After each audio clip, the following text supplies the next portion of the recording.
Good evening every person. Good evening ma'am. बेटा good मैं ना इवनिंग ये मैम। स्टार्ट करने जा रही हूँ। डिसोल्यूशन आज हमने करना है, ठीक है। सो आज आपने पहले मनीषा पढ़ेगी, देन हिमांशी, देन कुणाल। ये 3 स्टूडेंट्स की सीक्वेंस बना दी है मैंने, बाकी बाद में बताऊंगी, ठीक है। तो मनीषा आप शुरू करो।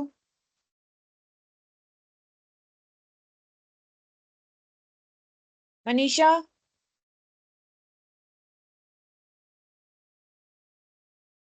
मनीषा नहीं आ रही है तो हिमांशी वर्मा आप शुरू करो, then Kunal, then Gunjan. Resolution of a partnership form including a piecemeal distribution. Whenever a reconstruction takes place within a partnership in a form of admission, retirement, or death of a partner, the existing partnership is dissolved. The partnership form may, however, continue if the remaining partners desire so. But if the partnership form is discontinued for any reason, that is called dissolution of the firm. Dissolution of firm, when does it take place? In accordance with the Indian Partnership Act of 1932, by mutual consent of all partners, or in accordance with the contract made by them. Section 40. By notice given in writing by any partner to all other partners, if the partnership is at will. Section 43. On the happening of any one of the following events, Section 42, expired of term where the partnership was constituted for a fixed term, completion of the adventure for which the former constitute, death of the partner, adjudication of the partners in insolvent as an insolvent, compulsory dissolution, Section 41, where all the partners or all but one are adjusted insolvent. If any event occur making it unlawful for the business of the firm to be carried out. Dissolution by court, according to Section 44 of the Indian Partnership Act, court at a suit of a partners may dissolve a firm or on any one of the grounds, namely insanity of a partner, permanently incapability of a partner to do his duties. If a partner is guilty of a misconduct that might affect prejudicially the carrying of the business, if a partner willful or presently commit breach of an agreement, if a partner transfer all his shares to a third party or has allowed his share to be charged under the provision of Rule 49 of Orders 21 of a first schedule to the Code of Civil Procedure 1908. If the if the court considered that the business cannot be carried on except at loss.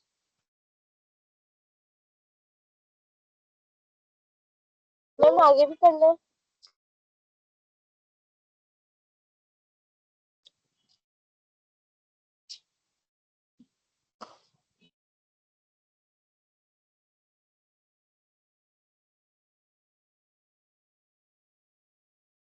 Ma'am आगे भी पढ़ना है, ऊपर कर दो थोड़ा हाँ जी सा। बेटा, वो ना लाइट चली गई थी, बीच में से कनेक्शन कट गया था मेरा। आपने कहाँ तक, ये 5th पॉइंट पूरा हो गया ना? यस मैम, लॉस तक। कहाँ तक? लॉस तक मैम, लास्ट सेकंड। एनीवन, ये रह गया लास्ट पॉइंट। 5th पॉइंट का ये लास्ट पॉइंट रह गया। कोई बात नहीं। अब आप settlement of accounts of dissolution से शुरू करेंगे। नेक्स्ट किसकी? कुणाल आपने पढ़ना है। कुणाल आप पढ़िए। सेटलमेंट ऑफ अकाउंट ऑन बेटा लाइट डिसोल्यूशन। दूसरी जगह दो श्वेता, एक मिनट बेटा। हाँ जी चलो बेटा पढ़ो। According to Section 48 of the Indian Partnership Act, the following rules should be observed for the settlement of account after dissolution, subject to agreement by partners. Regarding losses. Losses including deficiencies of capital shall be paid first out of profit, next out of capital, and lastly, if necessary, by the partners individually in the proportions in which they are entitled to. Okay, करें ma'am? Entitled to share profits. Regarding assets, the assets of the firm, including any sum contributed by the partners to make up deficiencies of capital, shall be applied in the following manner and order: in paying debts of the firms to third parties, in paying each partner relatively what is due to him from the firms for advances as distinguished from the capital, in paying each partner relatively what is due to him as capital, and the residue, if any, shall be divided among the partners in the proportions in which they are entitled to share profits. Accounting entries regarding the dissolution. Two separate aspects of dissolution for which accounting entries have to be made are realization of assets and payment of liabilities, settlements of dues of the partners, realizations of asset and payments of liabilities. First, prepare realization account. Second, transfers all the assets except cash, bank, fictitious asset and liabilities at book value to realization account. ठीक है, अभी journal entries छोड़ दो.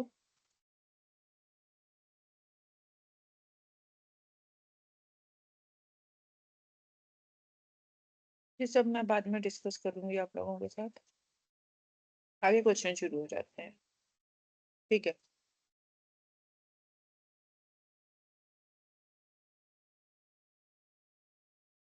देखिए dissolution में क्या है. अभी तक हमने एडमिशन पढ़ा, रिटायरमेंट पढ़ा, डेथ पढ़ा, सब में रिकॉन्स्टिट्यूशन होता है. अब है डिसोल्यूशन. डिसोल्यूशन का मतलब है फर्म को खत्म करना. ठीक है, क्लियर. डिसोल्यूशन दो तरह की होती है, एक पार्टनरशिप की डिसोल्यूशन और एक फर्म की डिसोल्यूशन. पार्टनरशिप की डिसोल्यूशन कब होती है?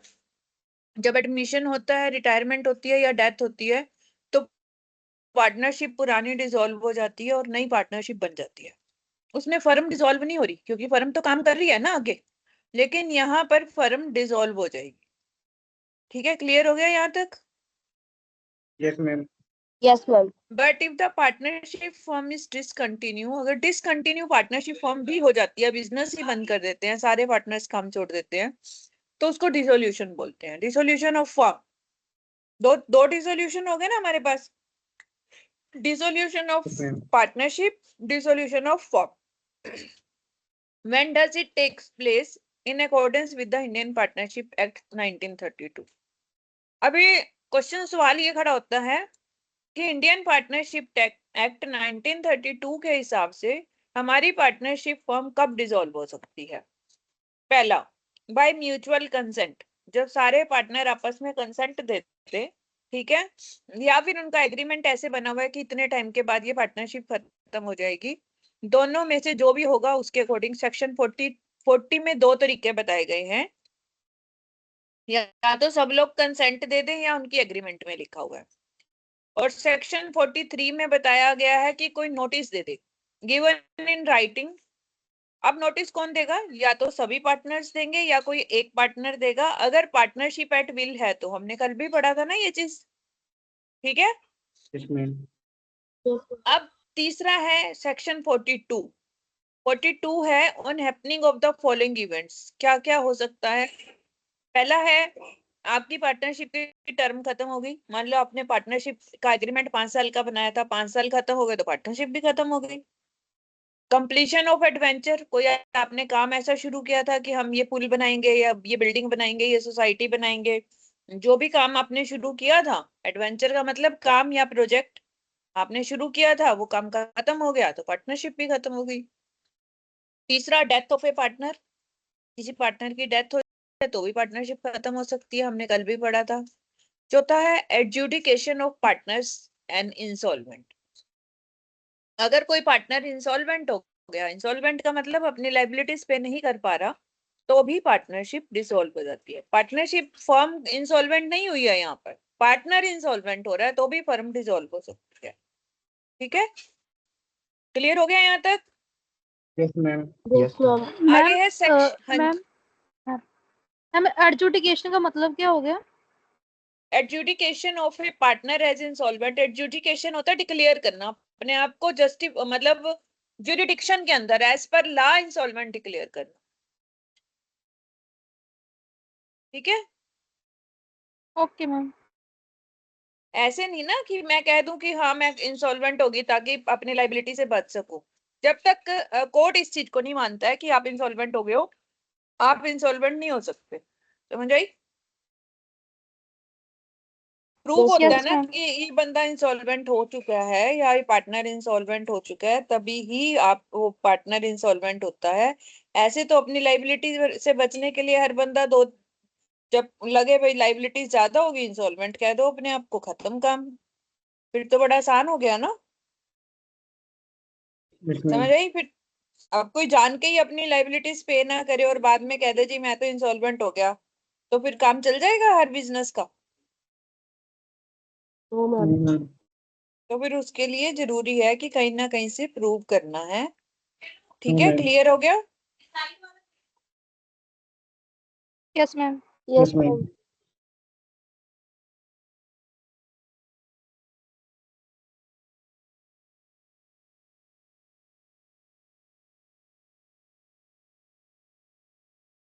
तो कंपल्सरी डिसोल्यूशन सेक्शन 41 में है। कंपल्सरी में क्या है? व्हेन ऑल पार्टनर्स और all but one are adjusted insolvent, मतलब उनको डिक्लेयर कर दिया गया है इंसॉल्वेंट, या तो सभी को या एक को छोड़ के सारे हो गए, तो भी एक क्या करेगा? वो तो पार्टनरशिप कर ही नहीं सकता। If any event occurs making it unlawful for the business for the firm to be carried on, या तो कोई ऐसा काम हो गया उनसे कि जो अनलॉफुल है, और अब फर्म के ऊपर गवर्नमेंट ने, जैसे कहते हैं ना, फैक्ट्री को ताला लगा दिया, बंद कर दिया कि अब आप आगे काम नहीं कर सकते। तो कंपल्सरी डिसोल्यूशन दो तरह का है। लास्ट में है डिसोल्यूशन बाय कोर्ट, ये है सेक्शन 44। तो 41 40 से लेकर 44 तक सारे सेक्शन डिसोल्यूशन के हैं, सभी पढ़ने हैं हमने। सेक्शन वाइज आपको याद होने चाहिए।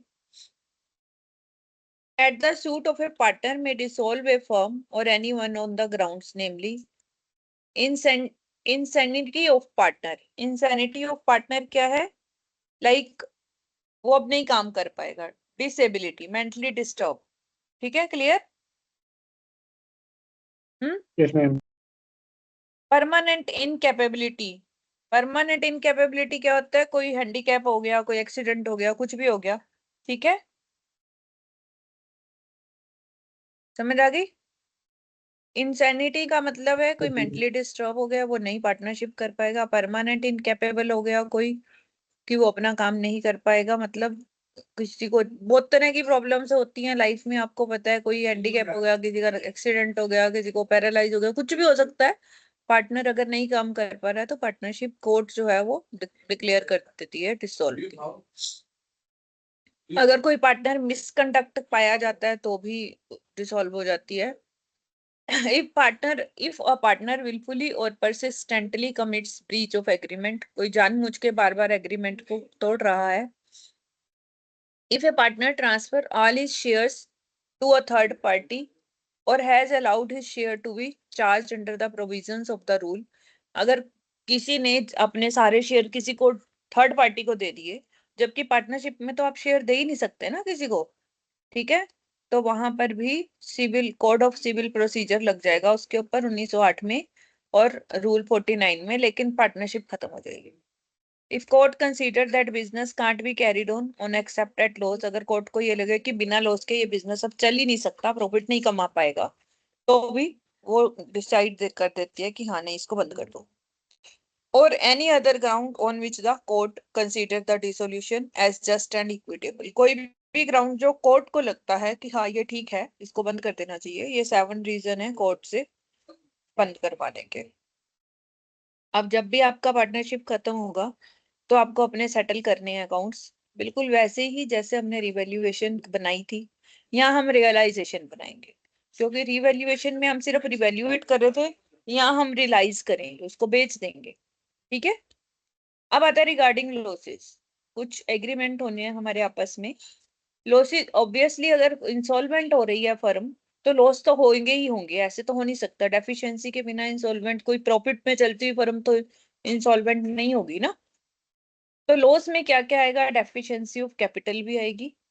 Shall be paid first out of profit, अगर कोई लॉस है तो सबसे पहले हम प्रॉफिट्स में से निकालेंगे, उसके बाद कैपिटल में से निकालेंगे, और लास्टली अगर जरूरत हो तो पार्टनर अपने प्रपोर्शन में लेके आएंगे अपने घर से।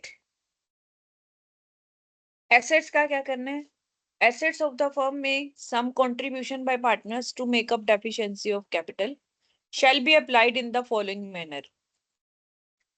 In paying the debt, सबसे पहले हमने एसेट्स को जब बेचना है तो उससे जो पैसे आएंगे सबसे पहले हम डेट पे करेंगे, किसके, थर्ड पार्टीज के, जो आउटसाइडर्स के पेमेंट करनी है, ठीक है। फिर हर एक पार्टनर को पेमेंट करना है rateably what is due to him from firm for advances and distinguish from capital.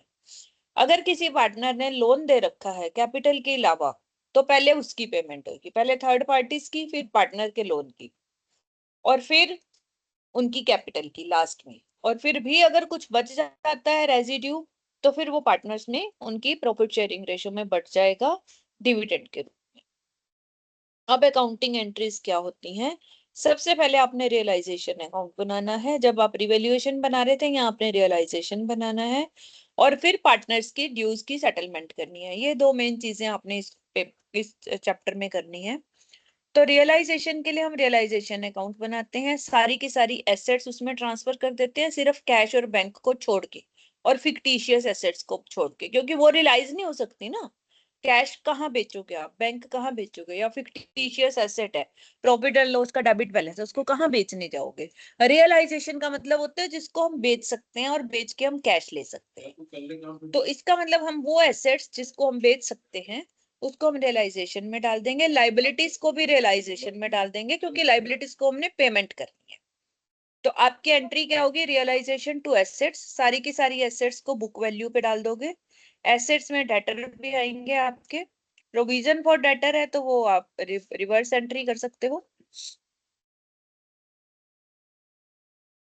Next है आपका कैश एट, अब इसमें स्पेशल पॉइंट्स क्या हैं, स्पेशल पॉइंट्स ये हैं कि कैश और bank account are not to be credited unless the firm has a whole is sold out और going concern. Debit balance of capital account, debit balance of profit and loss account are not transfer to realisation account, कोई profit कोई loss कोई capital नहीं transfer होगी। If there is any provision, कोई है तो फिर वो हम डाल देंगे, क्योंकि हम डेटर डाल रहे हैं तो हम प्रोविजंस भी डाल देंगे इसमें। देखो इसने डाला है ना प्रोविजंस टू रियलाइजेशन, क्लियर है। Yes, ma'am. Ma'am A point repeat करना। कौन सा ए पार्ट, कैश और bank are not to be credited unless the firm as a whole is sold out as going concern. देखो वो कहते हैं अगर आप किसी को गोइंग कंसर्न के केस में बेच रहे हो, फर्म को डिसोल्यूशन नहीं कर रहे, तब हम कैश को भी डाल देते हैं रियलाइजेशन में। जब हम सेल करते हैं ना अपने बिजनेस की, तो फिर तो वो यस बंदा मैम। कैश भी लेके जाएगा ना आपसे। Yes ma'am. Yes, ma'am. तब वो कह रहा है कि ऑनगोइंग कंसर्न के बेसिस में अगर आप सेल करते हो ना, तो हम कैश को भी रियलाइजेशन की क्रेडिट साइड में डाल देते हैं बाकी एसेट्स की तरह, क्योंकि उस केस में हम ये मानते हैं कि एक पार्टनर खरीद रहा है और वो उसको चलाएगा तो वो कैश भी अपने पास ही रखेगा, ठीक है। Yes Yes, ma'am. ma'am. Clear हो गया। Yes ma'am. अब जब आप एसेट्स को बेचोगे तो कैश आएगा आपके पास, cash account debit to realisation. और अगर कोई पार्टनर ले लेता है उस किसी एसेट को, कोई पार्टनर कहता है कि ये कार मुझे दे दो इतने रुपए पे, तो फिर हम कैश नहीं लिखेंगे, फिर हम लिखेंगे partners capital account debit to realisation. Clear हो गई ये चीज। एसेट या तो मार्केट में Yes, बिकेगी ma'am. तो कैश मिलेगा, या पार्टनर लेके जाएगा तो पार्टनर को डेबिट करोगे। क्लियर हो गई ये चीज। Yes, ma'am. अब क्या है आपकी shares received on purchase of consideration, purchase consideration. Purchase consideration तब होता है जब आप जो है किसी कोई फर्म आपको खरीद रही है, आपके उसको आपकी फर्म को कोई कंपनी खरीद रही है, और कंपनी ये कहती है कि हम आपको पैसे नहीं देंगे, हम आपको अपनी कंपनी के शेयर्स दे देते हैं। पार्टनर कहते हैं ठीक है, हम कंपनी के पार्टनर्स बन जाएंगे, शेयर होल्डर बन जाएंगे, बात खत्म। तो फिर वहां पर आपको बैंक की जगह क्या मिलेगा, उस कंपनी के शेयर्स। तो आप एंट्री करोगे shares debit to realisation. Clear हो गई ये चीज? Yes, ma'am. Yes ma'am. कोई एसेट भी खरीद सकती है कंपनी, है ना? समझ आ गई ये चीज? Yes, ma'am. Yes ma'am. अब एक्सटर्नल लाइबिलिटीज जब आप उनको पे करोगे, तो पहले तो उनको रियलाइजेशन में ट्रांसफर करना है। एसेट्स के लिए हमने किया realisation debit to assets, liabilities के लिए हम करेंगे लाइबिलिटीज डेबिट टू रियलाइजेशन। ये क्लियर हो गया? अब creditors, outstanding expenses, bank loan, ये सब आपकी लाइबिलिटीज होती हैं। Yes, ma'am. हाँ जी। जब आप उसको पे करोगे तो आप एंट्री क्या करोगे, रियलाइजेशन टू कैश, ऐसी एंट्री Yes, करोगे ना ma'am. जब पे करोगे। और अगर आपका कोई पार्टनर लाइबिलिटी ले जाता है, भी ठीक है मैं अपने आप देख लूंगा इसको, मैं पे कर दूंगा, तो रियलाइजेशन टू पार्टनर्स कैपिटल करोगे। Yes, ma'am. और अगर कोई अनरिकॉर्डेड एसेट निकल आती है, जो हमने कल भी डिस्कस किया था, तो उस वो हमारा फायदा है, उससे हमें पैसे मिलेंगे, तो हम कैश डेबिट टू रियलाइजेशन करेंगे। और अगर कोई पार्टनर उसको ले लेता है तो partner capital debit to realisation करेंगे। ये बात क्लियर हो गई? Yes, ma'am. मैं ही Yes, कटी। ma'am. Yes ma'am. हाँ, कुछ कह रहे हो बेटा? और अगर नो मैम। हमारी कोई अनरिकॉर्डेड लाइबिलिटी आ जाती है और हमें पे करनी पड़ती है, तो realisation debit to cash to bank आ जाएगा। ठीक है? मैं क्लास में हूँ, बाद में फोन करती हूँ, बार बार फोन मत करो। एक मिनट में समझ।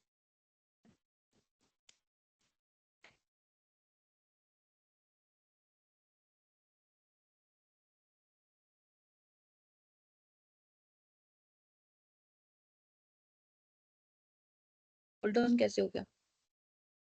हाँ जी बच्चे, अगर शेयर्स जो हैं, जो आपको अभी रिसीव हुए थे ऊपर, और वो आपने पार्टनर्स में बांटने, shares etcetera received and shown in 3 above are sold out और ट्रांसफर टू पार्टनर। अगर आपने शेयर्स लेके कंपनी से मार्केट में बेच दिए, तो आप एंट्री करोगे कैश डेबिट टू शेयर्स। ठीक है? और अगर वो शेयर किसी पार्टनर ने ले लिए कि चलो मैं ले, इंसॉल्वेंट पार्टनर को नहीं शेयर देने हमने, तो हम लिखेंगे partners capital debit to shares. ये बात क्लियर हो गई?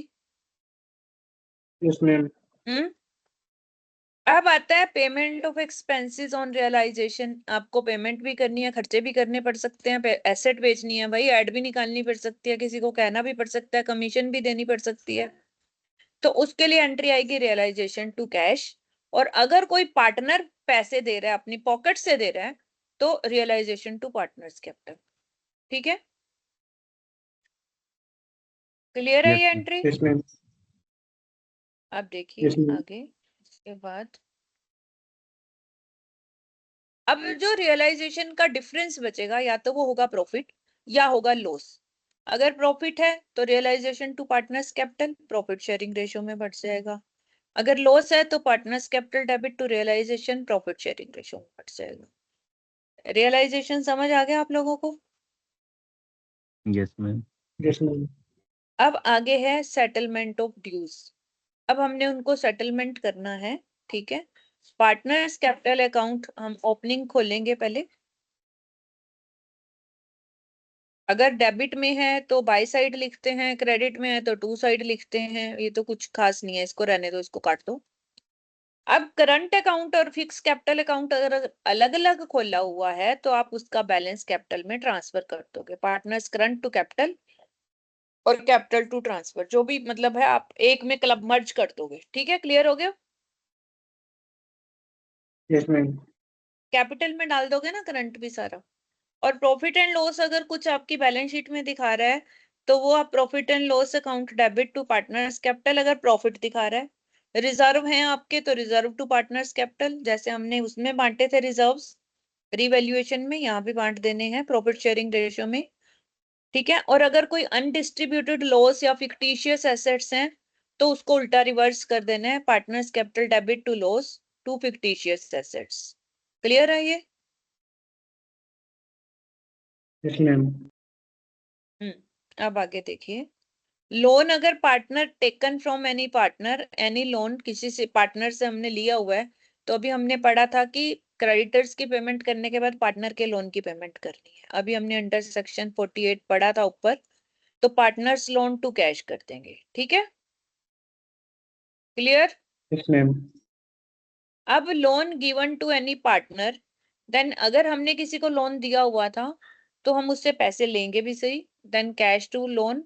और अगर पार्टनर पैसे नहीं दे रहा तो उसकी कैपिटल से एडजस्ट कर देंगे, फिर हम करेंगे partners capital debit to partners loan. ये क्लियर हो गया? Yes ma'am.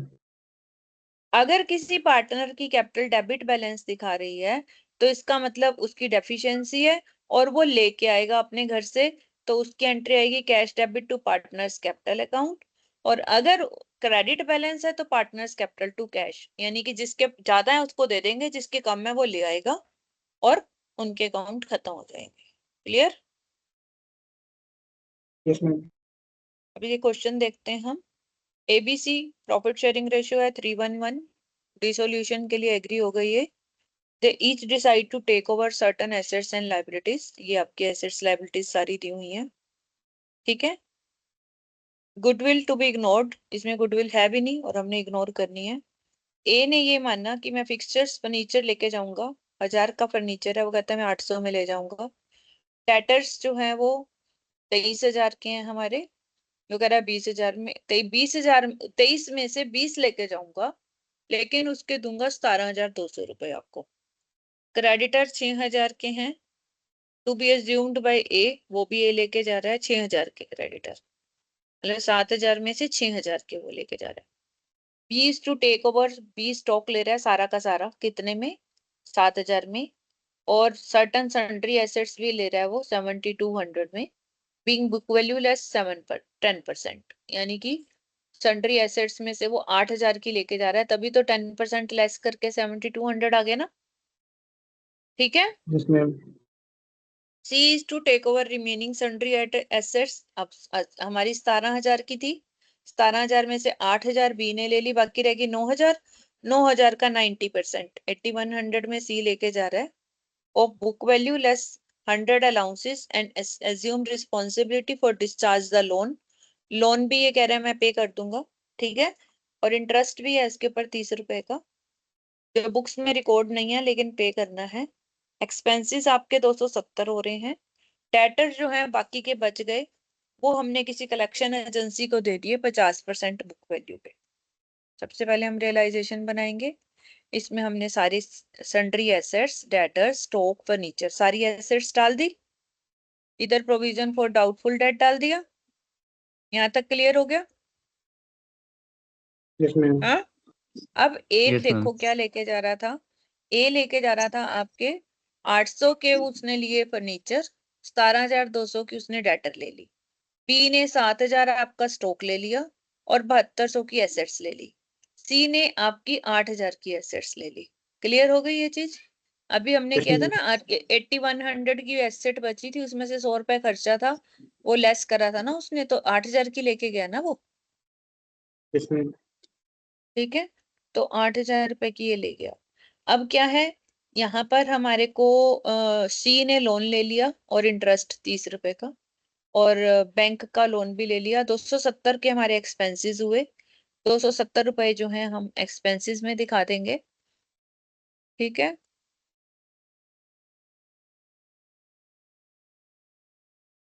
बाकी के बैंक डेटर्स जो थे 2,100 हमें मिले, कैसे मिले? इसने कितने लिए थे हमारे डेटर्स? 24,200 के डेटर्स थे, उसमें से 17,200 के ये ले गया था, तो बाकी कितने रह गए हमारे? बाकी कितने रह गए? 7,000 रह गए, कितने रह गए देखो? एक 4,200। मिनट, एक, हाँ भैया क्लास में हूँ, 2 मिनट बाद कॉल करो। हाँ जी। डेटर्स आपके 24,200 के थे, उसमें से 1,200 का प्रोविजन था 23,000। 23,000 में से कितने ये लेके गया था? 20,000 के ले गया था ना, है ना? 24,200 में से 20,000 ले गया ये, बाकी रह गए 4200, 4,200। उसका 50% आपको कलेक्शन एजेंसी दे रही है, तो 2,100 दे रही है ना वो। ठीक है, क्लियर हो गया ये? हाँ जी बच्चा, क्लियर हुआ कि नहीं? Yes ma'am. तो डिफरेंस लॉस हुआ वो आप तीनों में बांट दोगे। अब इनके अकाउंट लोगे, ठीक है? क्या है आपका, इनका बैलेंस है। इसने क्रेडिटर ले लिए थे, लोन भी ले लिया था, इसने अपना लोन खुद ले गया था 30 रुपए जोड़ के, 1500 + 30। यहाँ पर एसेट्स जिसने जितनी ली वो लिख दो, लॉस बांट दो, और जो फाइनल डिफरेंस आएगा जिसके पैसे कम थे वो लेके आएगा, जिसके ज्यादा थे उसको दे देंगे, और इनका अकाउंट खत्म हो जाएगा। बैंक अकाउंट यहाँ पर आपका बिल्कुल नील हो जाता है। उस जैसे ट्रायल बैलेंस मैच होती है ना, बैंक अकाउंट मैच होता है। ओपनिंग बैलेंस लो, फिर जो आपकी कलेक्शन आई 2100 रुपए आई, कैपिटल अकाउंट से 2 लोग लेके आए, डिसोल्यूशन के एक्सपेंसेस किए हमने, और 11,420 एक को दिए। आपका बैंक अकाउंट का दोनों साइड का बैलेंस मैच हो गया, समझो आपका क्वेश्चन ठीक है। क्लियर है ये? Yes ma'am. तो अब इसके आपने आज क्वेश्चन करने हैं। क्वेश्चन तो आप करते नहीं हो, कहने का कोई फायदा तो है नहीं, है ना?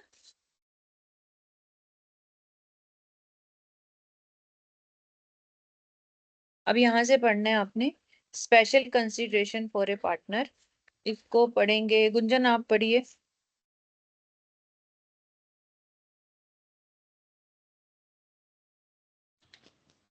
Special consideration for a retiring partner and the estate of a deceased partner in relation to debts contracted by the partnership firm.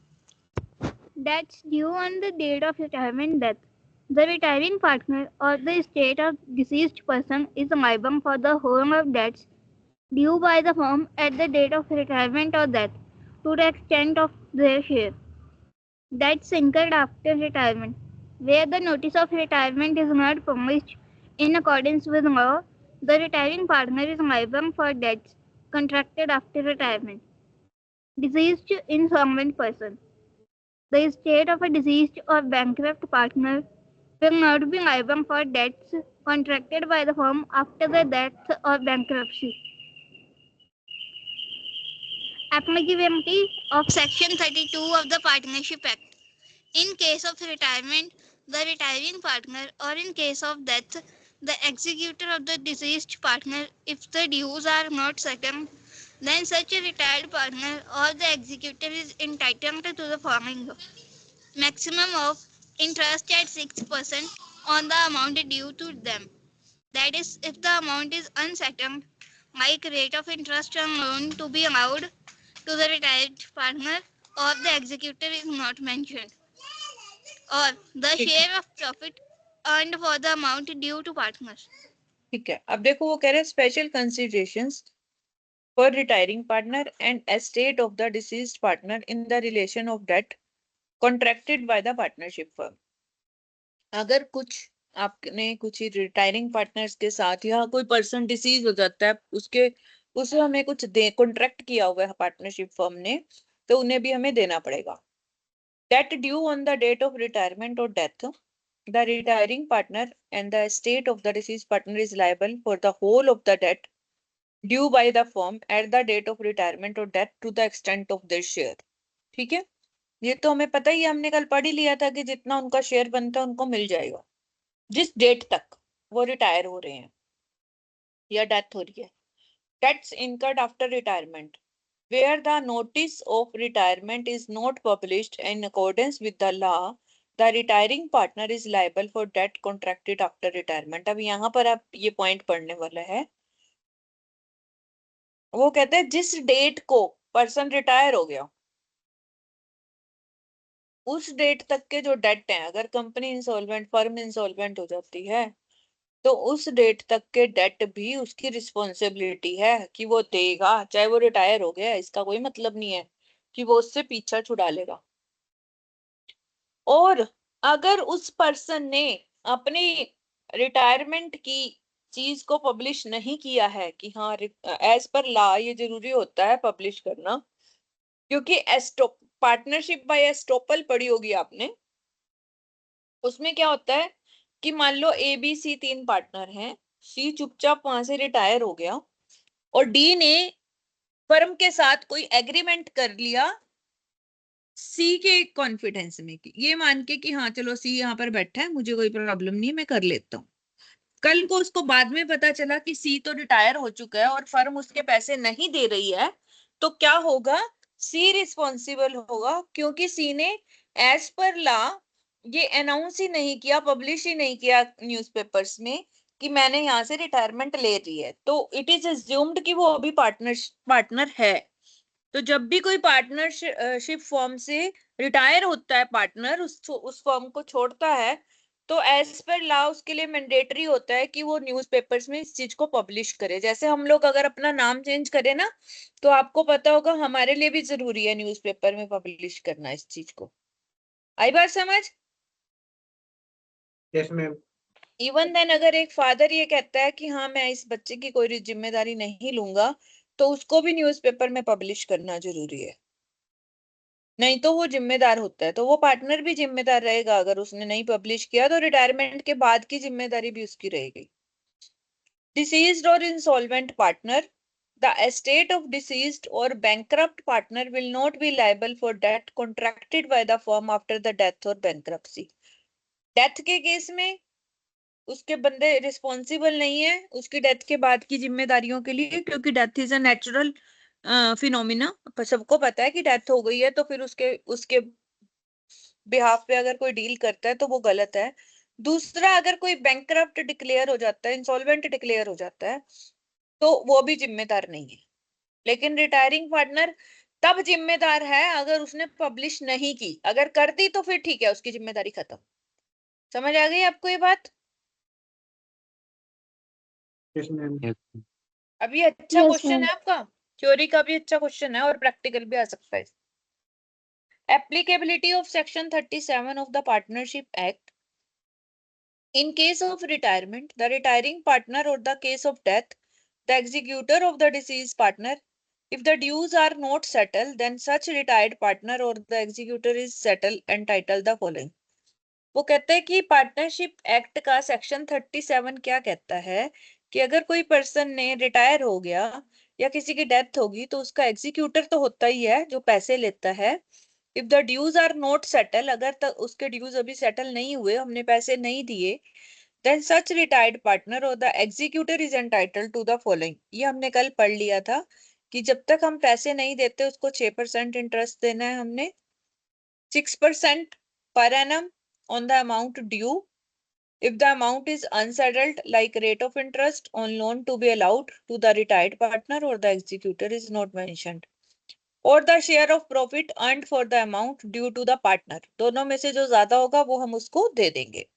Condition क्या है?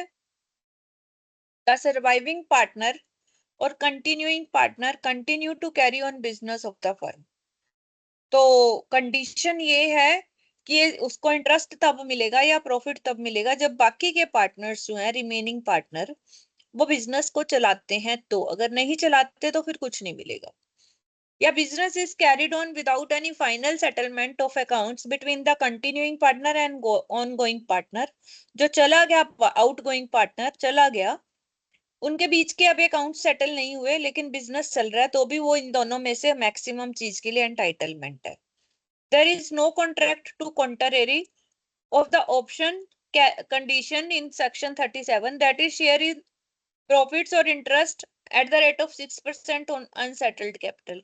अगर ऐसा कोई कॉन्ट्रैक्ट नहीं है कि हम ये नहीं देंगे, अगर कुछ लिखा हुआ है तो फिर तो नहीं देंगे, अदरवाइज देना पड़ेगा। अब एग्जाम्पल क्या है?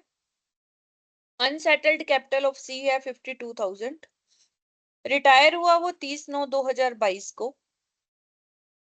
नेट प्रॉफिट जो है आफ्टर उसकी रिटायरमेंट के बाद 25,000 कमाया गया। ए की कैपिटल सिर्फ 57,000 है, बी की कैपिटल 76,000 है। She is entitled to the maximum of the following. एक तो 52,000 उसका जो बनता था कैपिटल, उसके ऊपर 6% इंटरेस्ट और 6 मंथ का, क्योंकि 30 सितंबर को वो रिटायर हुआ है तो 31 मार्च तक 6 महीने का इंटरेस्ट बनेगा 1560। दूसरा, उसने जो प्रॉफिट अर्न किया, प्रॉफिट कितना अर्न किया इन्होंने? 25,000। अब शेयर अगर हम निकालें तो तीनों की अगर हम रेशो निकालें तो इसका 52,000, इसका 57 और इसका 76। प्रॉफिट शेयरिंग रेशो नहीं लेनी है हमने, कैपिटल की रेशो लेनी है। तीनों की कैपिटल ऐड करके डिवाइड करेंगे, मल्टीप्लाई 52,000 तो 7,200, 7,027। तो मैक्सिमम ऑफ द टू क्या है? 7,027। अब सी को 7,027 रुपए एक्स्ट्रा मिलेंगे। क्लियर हो गई ये चीज? Yes, ma'am. अब आते हैं इंसॉल्वेंसी ऑफ वन पार्टनर, इसको पढ़ेंगे। सुमित आप पढ़िए। Insolvency of a partner. If a partner becomes insolvent and fail to pay his debit balance of the capital account, either wholly or in part, the unrecoverable portion is a loss to be borne by the insolvent partner. The question now arises that in what ratio they will be share his loss. Prior to the decision, including the case of Garner versus Murray, his loss was borne by the solvent partner in the profit sharing ratio just like ordinary losses. Decision in Garner versus Murray case. Justice Joy held in the case of Garner versus Murray that the loss arising due to insolvency of a partner must be distinguished from an ordinary loss, including realization loss, unless otherwise agreed. The decision is Garner versus Murray requires first that the solvent partners should bring in cash equal to their respective share of loss on realization. Second, that the solvent partner should bear the loss arising due to insolvency of a partner in the ratio of their last agreed capital. In the case of fixed capital system, capital as per last balance sheet represent last agreed capital. In the case of fluctuating capital system, however, all the necessary adjustment in respect of reserve and appropriate profit or losses, but not realization profit or loss, drawing account, undisclosed liability, and asset, etc., must be made to get last agreed capital. A partner who has nil or negative balance in his account before dissolution does not contribute anything to the loss arising as a result of insolvency of a partner. Criticism of decision of Garner versus Murray. The following criticism may be Nishu आप पढ़िए criticism इसका।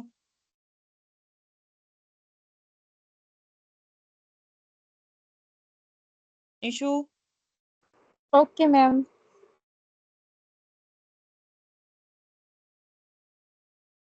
Criticism पढ़िए बच्चे। Criticism of the decision of Garner versus Murray case. The following criticism may be advocated against the decision laid down in Garner versus Murray principle. Number first, if an insolvent partner has a debit balance in capital account, he must not bear the deficiency of the insolvency partner. Number two, this principle does not apply if there are only two partners. Number three, in spite of having a credit balance in capital account, and the solvent partner must bring cash equal to the amount of loss on realization, which is immaterial and useless.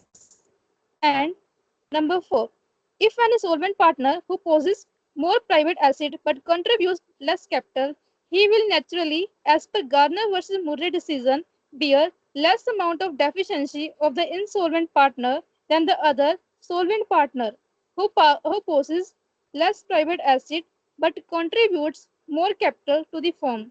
This is not justified. हम next भी पढ़ना है. Next Applicability. एक minute next किसी और को बोलते हैं। बेअंत कौर आप पढ़िए। Applicability in India.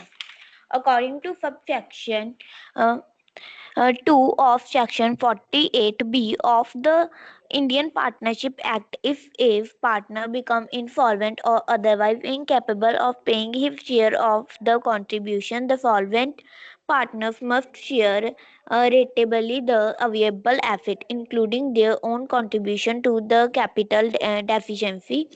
That is to say, the available assets will be distributed in proportion of their capitals.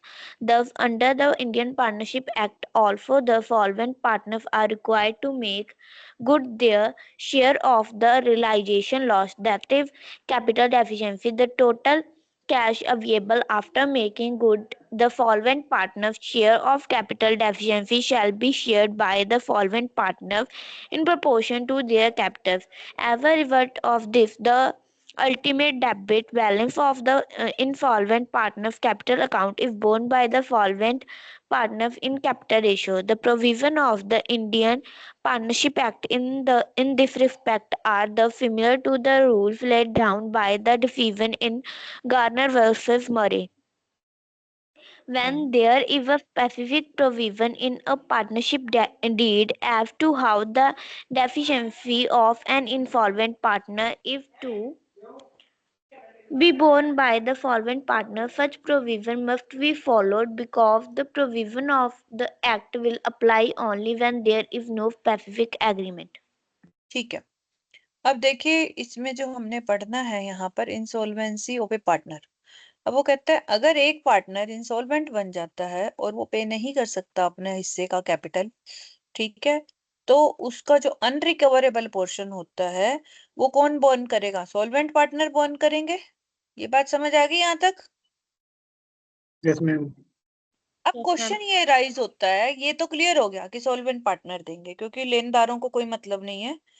Question ये राइज होता है कि वो दोनों या तीनों जो पार्टनर बच गए सॉल्वेंट हैं वो किस रेशो में देंगे? उनका भी तो झगड़ा हो सकता है ना, कोई कहेगा हम प्रॉफिट एंड लॉस में देंगे, कोई कहेगा हम कैपिटल रेशो में देंगे। So prior to the decision in the leading case, इसके लिए जो लीडिंग केस है गार्नर वर्सेस मर्रे का केस है, उससे पहले ये लॉस जो बोर्न करते थे solvent partner profit sharing ratio में बोर्न करते थे। ये बात आपका एमसीक्यू बन गया कि कौन सा लीडिंग केस है इंसॉल्वेंसी ऑफ पार्टनर में? गार्नर वर्सेस मर्रे।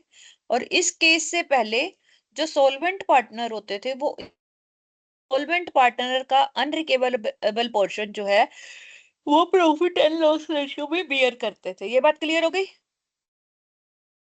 Yes, Yes, ma'am. ma'am.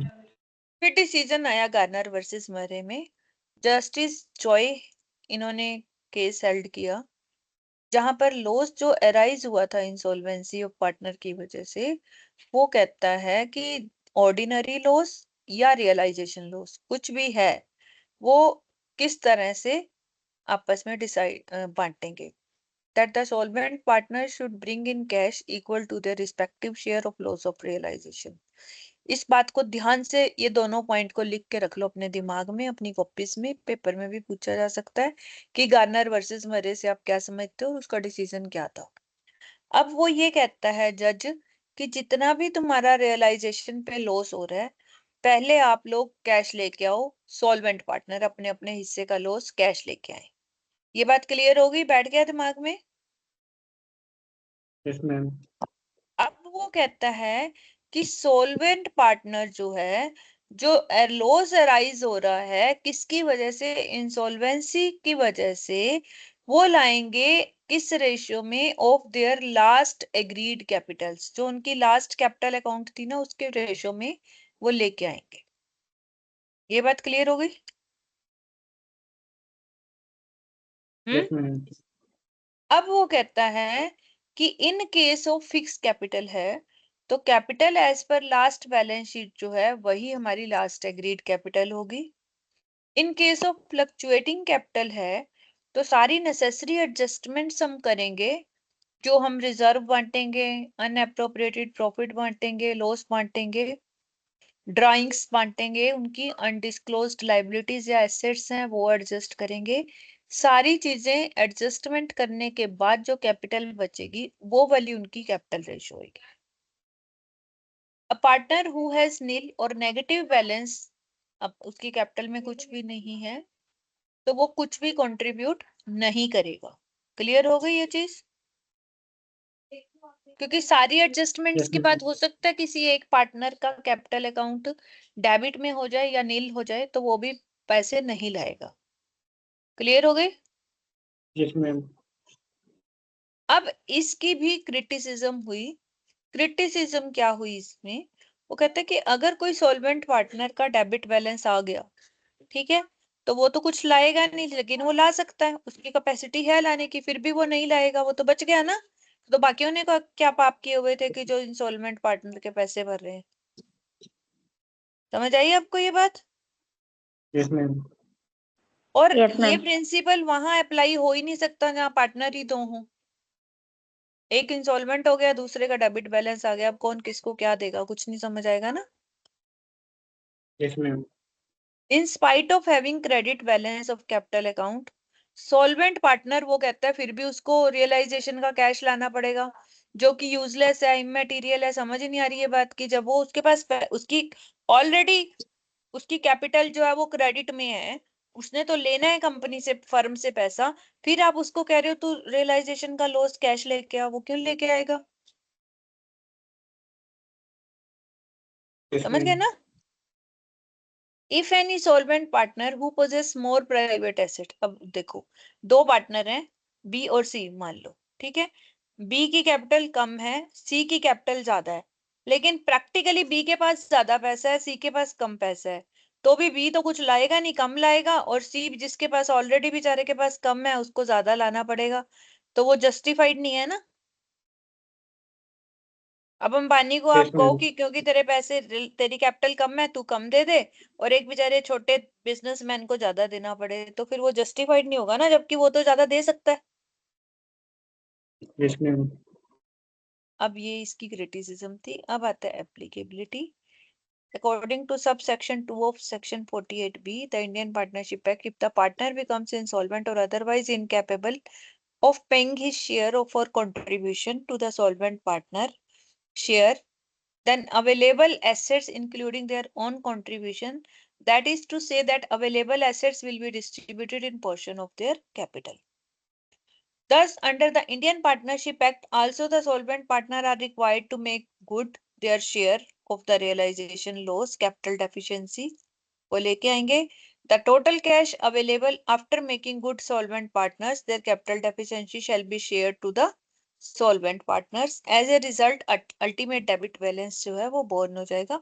जैसे हमने पहले किया है नॉर्मल, वैसे ही करना है हमने इंडियन सिस्टम में. ठीक है. Yes, ma'am.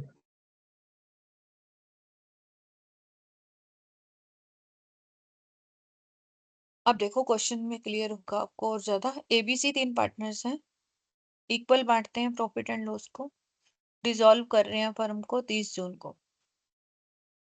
On this date सी का डेबिट बैलेंस है, ए और बी का कैपिटल का क्रेडिट बैलेंस है, एसेट प्रॉफिट एंड लॉस का भी डेबिट बैलेंस है.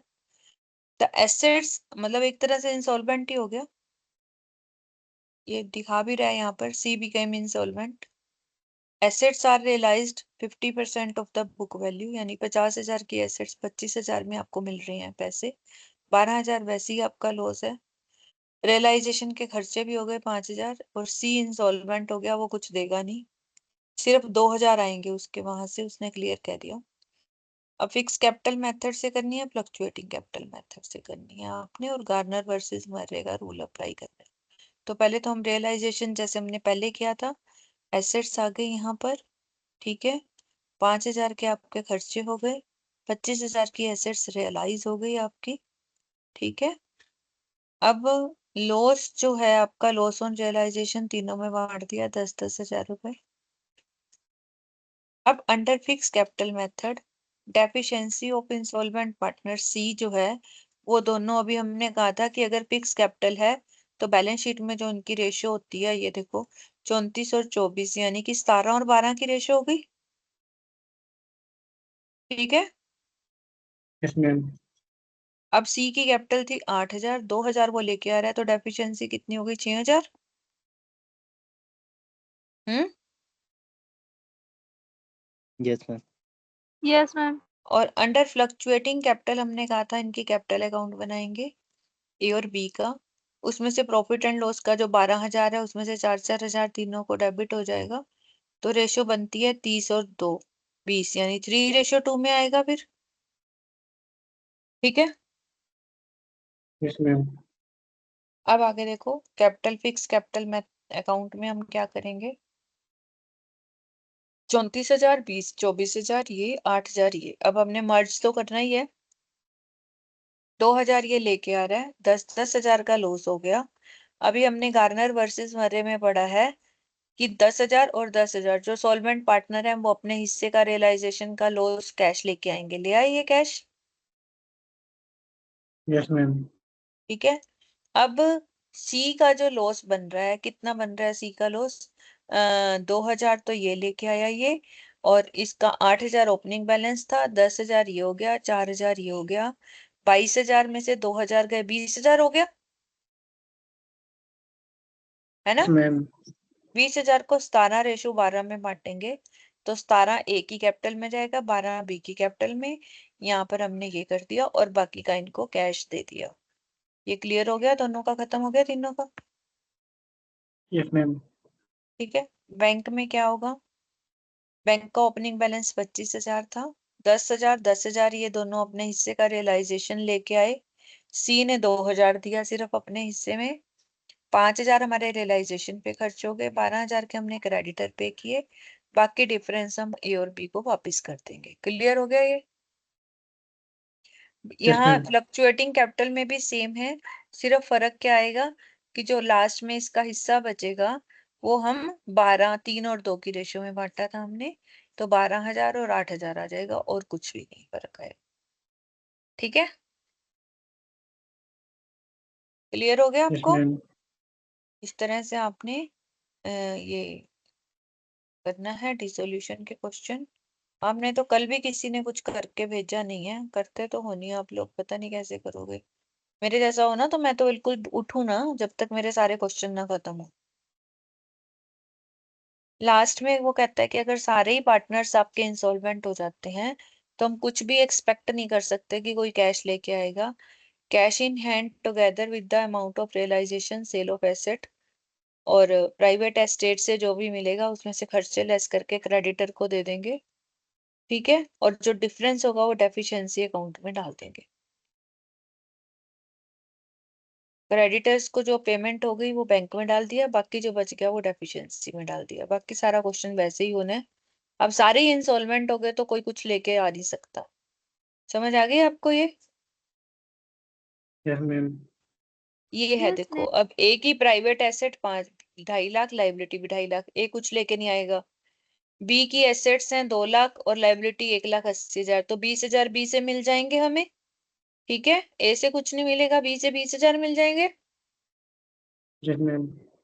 बी की प्राइवेट एसेट्स 2,30,000 है पर उसकी लाइबिलिटी भी ज्यादा है, तो इसलिए सी से भी कुछ नहीं मिलेगा, हमने किसी की प्राइवेट लाइबिलिटी पे भी नहीं करनी है, तो हमें सिर्फ बी से यस मैम। 20,000 मिलेंगे और कहीं से कुछ नहीं मिलेगा। ठीक है, ये क्लियर हो गया? Yes ma'am. अब देखो, पहले हमने रियलाइजेशन अकाउंट बनाया सारा और उसका लॉस भी बांट दिया हमने, 7,20,000 पार्टनर्स कैपिटल में बांट देना है।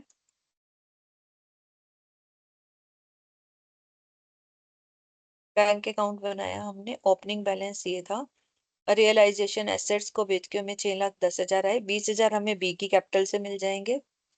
रियलाइजेशन का खर्चा है या 10,000, और बाकी हमने 6,30,000 क्रेडिटर्स को दे देने हैं। क्रेडिटर्स थे हमारे 10 लाख, उसमें से 6,30,000 हमारे पास बच्चे हम दे देंगे, बाकी 3,70,000 डेफिशिएंसी में चला जाएगा। क्लियर? Yes ma'am. तो डेफिशिएंसी कहाँ बटेगी? पार्टनर्स कैपिटल में, यहाँ पर आ जाएगी डेफिशिएंसी डेफिशिएंसी डेफिशिएंसी, और ये आपका खत्म हो जाएगा। Clear? Yes ma'am.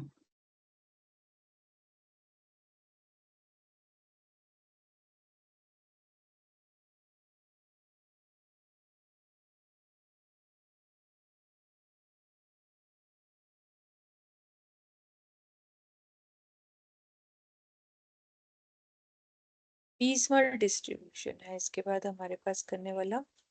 Till now the discussion was based, वो कहता है हमने ये मान लिया कि हमारी सारी की सारी एसेट्स एक ही बारी में रियलाइज हो जाएंगी, हम सेटलमेंट कर लेंगे। लेकिन ऐसा कभी होता है क्या? 10 एसेट आपकी पार्टनरशिप फर्म के पास पड़ी हैं, आज आप फर्म बंद कर रहे हो, एक दिन में तो सारी एसेट्स नहीं बिकती ना, टाइम टू टाइम बिकेंगी। हो सकता है आज फर्नीचर बिक जाए, कल बिल्डिंग बिक जाए, परसों कार बिक जाए, पता नहीं 1 महीने बाद बिके, 2 महीने बाद बिके। समझ आई आपको? Yes, ma'am. वहां पर हमने ये देखना होता है कि जो पहले हम ये मान के चलते हैं कि जो पैसा आ गया इसके बाद कुछ नहीं आएगा, तो हम उस पैसे को प्रायोरिटी के हिसाब से, प्रेफरेंस के हिसाब से बांटेंगे। ठीक है, वो प्रेफरेंस आपने याद करनी है। इसी को पीसमल डिस्ट्रीब्यूशन बोलते हैं, ऑर्डर ऑफ प्रेफरेंस। और ये ऑर्डर आपने याद रखना है, ये पेपर में आ सकता है पीसमल डिस्ट्रीब्यूशन का थ्योरी। तो सबसे पहले हमारे पास जो पैसे आएंगे हमने उसमें से अपने रियलाइजेशन के खर्चे देने हैं। फिर अगर हमने कोई प्रोविजन बनाया हुआ है खर्चों के लिए, वो पे करने हैं। प्रेफरेंशियल क्रेडिटर्स को सबसे पहले पेमेंट करनी है तीसरे नंबर पे। प्रेफरेंशियल क्रेडिटर होते हैं जो स्टैट्यूटरी पेमेंट्स होती हैं हमारी, जैसे इनकम टैक्स को या गवर्नमेंट को कोई पेनल्टी देनी है, कोई म्यूनिसिपल टैक्स देना है, कोई वाटर चार्जेस देने हैं, कोई इलेक्ट्रिसिटी चार्जेस देने हैं। ये सब आपके प्रेफरेंशियल क्रेडिटर्स होते हैं। क्लियर हो गई ये चीज? Yes, ma'am. उसके बाद सिक्योर्ड क्रेडिटर्स। सिक्योर्ड क्रेडिटर्स वो होते हैं जिनके अगेंस्ट हमने कोई एसेट गिरवी रखी हुई है या मॉर्टगेज रखी हुई है, और जब उस एसेट को बेचेंगे तो सबसे पहले उसमें से उसका लोन देंगे जिस जिस लोन के अगेंस्ट वो एसेट हमने रखी हुई है। उसके बाद अगर कुछ बचता है तो अनसिक्योर्ड क्रेडिटर्स को दे देंगे। ठीक है, Yes, ma'am. अनसिक्योर्ड क्रेडिटर्स को पे करने के बाद अगर कुछ आता है तो पार्टनर्स को देंगे, अगर किसी पार्टनर से कोई लोन लिया हुआ है तो। और अगर एक से ज्यादा पार्टनर से लिया हुआ है तो उनको प्रोपोर्शनेटली बांट देंगे। उसके बाद भी अगर कोई एसेट बिकती है तब उनकी कैपिटल को में पेमेंट करेंगे। अब कैपिटल में जब लास्ट में पेमेंट करनी है उसके भी दो मेथड हैं। पहला है सरप्लस कैपिटल मेथड, इसको हम प्रोपोर्शनेट कैपिटल मेथड भी बोलते हैं, हाईएस्ट रिलेटिव कैपिटल मेथड भी बोलते हैं। और दूसरा है maximum possible loss method. Surplus capital method में क्या होता है कि सबसे पहले हम कैपिटल्स को एडजस्टेड करते हैं, उसमें सारे अनडिस्ट्रीब्यूटेड लॉसेस, ड्राइंग्स, रिजर्व्स बांटते हैं। फिर हम डिवाइड करते हैं profit sharing, divide of profit share and minimum amount, उस सारी कैपिटल को प्रॉफिट शेयरिंग रेशो में बांट देते हैं। Then amount is ascertained by multiplying the base capital, and surplus capital is ascertained difference between adjusted and proportionate capital. अब इसको example से क्लियर करती हूँ मैं आपको। देखो, इनकी कैपिटल अकाउंट है 35, 33 और 18,000। ठीक है, इसमें मान लो कोई रिजर्व्स पड़े हैं आपके पास, 5, 3, 2 इनकी प्रॉफिट शेयरिंग रेशियो है, हमने रिजर्व बांट दिए। तो एडजस्टेड कैपिटल क्या आ गई? 40, 36 और 20 आ गई। यहाँ तक क्लियर हो गया? Yes, ma'am. अब हमने इसको लेना है capital per unit of profit share. 5, 3, 2 की रेशियो है, तो इस रेशियो से इसको बांट दो। 40,000 को 5 से डिवाइड करोगे 8,000, 36 को 3 से डिवाइड करोगे 20 को 2 से 10,000 आ गया। अब इसमें से हमने बेस कैपिटल लेनी है जो मिनिमम होगी। इन तीनों में से मिनिमम क्या है हमारी? 8,000. 8,000. 8,000 को बेस ले लो। अगर हमारी 5/8 8 5 3 8 2 10 5/8 10 अगर हमारी 8,000 है तो टोटल कैपिटल 80,000 हो गई, है ना? Yes, ma'am. अब इसकी कितनी बनती है? 40,000। 8 पंजे 40,000, 8 तिया 24,000 और 8 दूनी 16,000, ये बनती है। Yes, ma'am. अब इसमें से सरप्लस इसकी 0 है। इसकी कैपिटल कितनी थी? देखो 24, तो यहाँ 36 थी और इसकी 20 थी। इसकी बनती है 24 और इसकी बनती है हमारी 16। तो 24 में 36 में से 24 गए, 12,000 एक्सेस है इसकी, Yes, ma'am. और उसकी हमारी 4,000 एक्सेस है। Yes, ma'am. और रेशियो है 3 और 2 की रेशियो। अब इसमें कम क्या है हमारा? 4,000। तो 2 इसको बेस मानेंगे हम। तो 4 गुना और 3 और 2 5, 20,000 हो गई। ठीक है, इसको बेस Yes, मानेंगे ma'am. ना हम। इसकी 12,000 सरप्लस है, इसकी 4,000 है, 3 2 की रेशियो है, इसको पहले डिवाइड करना है, सॉरी। 4,000 और 2,000, तो इसको हम बेस मानेंगे 2,000 को। Yes, ma'am. तो इस हिसाब से इसकी 4,000 होनी चाहिए और इसकी 6,000। तो इसकी तो 4 ही है, इसकी 6 है, तो इसकी सरप्लस 60,000 6,000 हो गई। Yes, ma'am. ठीक है। अब इससे अगर हम सीख लें तो सबसे पहले अगर हमारे पास कुछ बचता है तो हम वाई को 6000 देंगे पहले, क्योंकि वाई ने सबसे ज्यादा कैपिटल लगाई हुई है। तो सरप्लस जो हमारा है 6000 हम वाई को दे देंगे। Yes, ma'am. उसके बाद जो सरप्लस बचेगा हम उसमें से 4000 इसको देंगे जेड को और 6000 वाई को। तो इस हिसाब से फिर 4000 जेड के और 12000 वाई के खत्म हो जाएंगे। Yes, Yes, ma'am. ma'am. फिर जो बचेगा उसको 5 3 2 में बांटेंगे। क्लियर हो गया?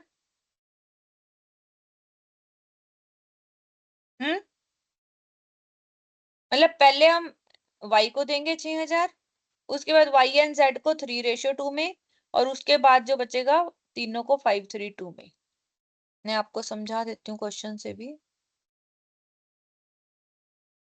Assets, cash, capital reserve, loan, creditor, government dues सब दे दिया इसने। ठीक है,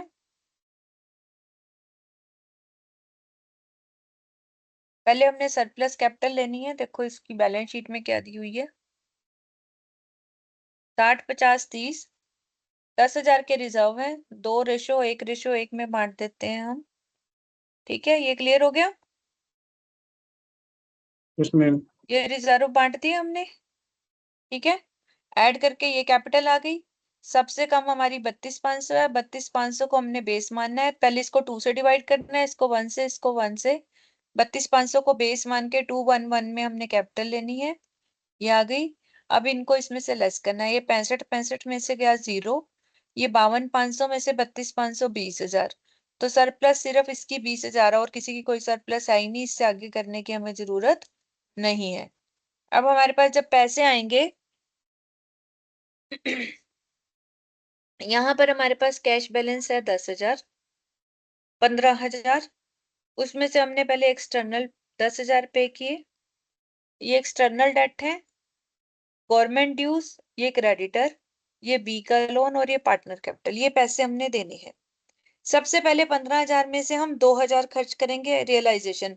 याद है सीक्वेंस में सबसे पहले रियलाइजेशन के खर्चे थे, Yes, ma'am. वो खर्च कर दो 13,000। दूसरे नंबर पे गवर्नमेंट ड्यूज थे, 10,000 दे दो, खत्म हो गया। अब 3,000 बच गए। Yes, ma'am. इसको सिक्योर्ड क्रेडिटर को देना है, क्योंकि यहाँ सिक्योर्ड एंड सिक्योर्ड कुछ नहीं है। तो हमने 3,000 यहाँ दे दिए। अब ये 17,000 बच गए हमारे। ये बच गई पेमेंटें। Yes, ma'am. अब हमारे पास 15,000 आए। 15,000 में से फिर हम 17,000 दे देंगे, वाले को दे देंगे 15,000, क्रेडिटर को ही देंगे पहले। ठीक है, Yes, ma'am. सेकेंड रियलाइजेशन पे हमारे पास 20,000 आए। 20,000 में से 2,000 हमने क्रेडिटर को दे दिए। फिर हमारे पास बच गए 18,000 रुपए। 18,000 देने के लिए पहले हम पार्टनर का लोन देंगे, यही था ना हमारे पास। Yes, ma'am. अब 2,000 बच गया। फिर हमारे पास 30,000 आए तो हम पहले लोन 2,000 दे देंगे। 2,000 लोन देने के बाद हमने जो बी की कैपिटल सरप्लस थी 20,000 वो दे देंगे। क्लियर हो गया यहाँ तक? सरप्लस कैपिटल बी की थी ना, तो पहले बी को पेमेंट कर देंगे 20,000 की। ठीक है, Yes, ma'am. अब देखो 30,000 में से 2,000 हमने लोन के दे दिए, 20,000 हमने बी को दे दिए, बाकी रह गए 8,000। अब हम 2:1 में बांटते जाएंगे। जो जो पैसा आएगा 2:1 में ही बढ़ता चला जाएगा। ठीक है, Yes, ma'am. ये लास्ट में लॉस ऑन रियलाइजेशन रह गया। सरप्लस मेथड में हम ये मानते हैं कि इसके बाद कुछ भी नहीं आएगा। ठीक है, और सॉरी, ये तो इसी का बताया इसने।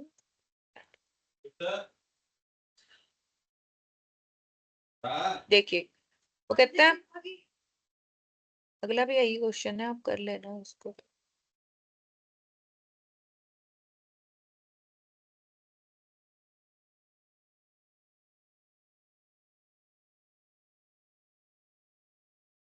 बस बेटा अब आपने ऐसे ही करना है। ठीक है, आज आप इसके क्वेश्चंस कर लो।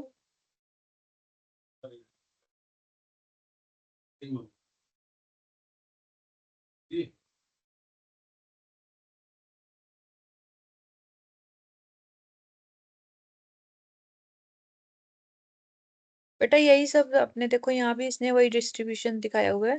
पहले आपने क्रेडिटर्स को दिया, फिर लोन को दिया, उसके बाद बैलेंस जो बच गया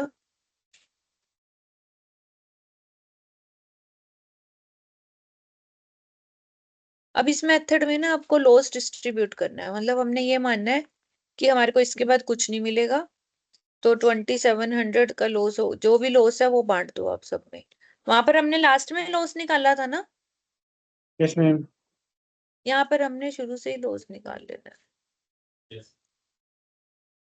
अभी आगे आपके पास अमलगामेशन ऑफ पार्टनरशिप फॉर्म है, ये हम कल बेटा मैं क्लास नहीं लगा पाऊंगी, परसों लगाते हैं फिर, ठीक है? कल जाना है मेरे को कहीं, तो अब आपके Okay, पास ma'am. कल का दिन है।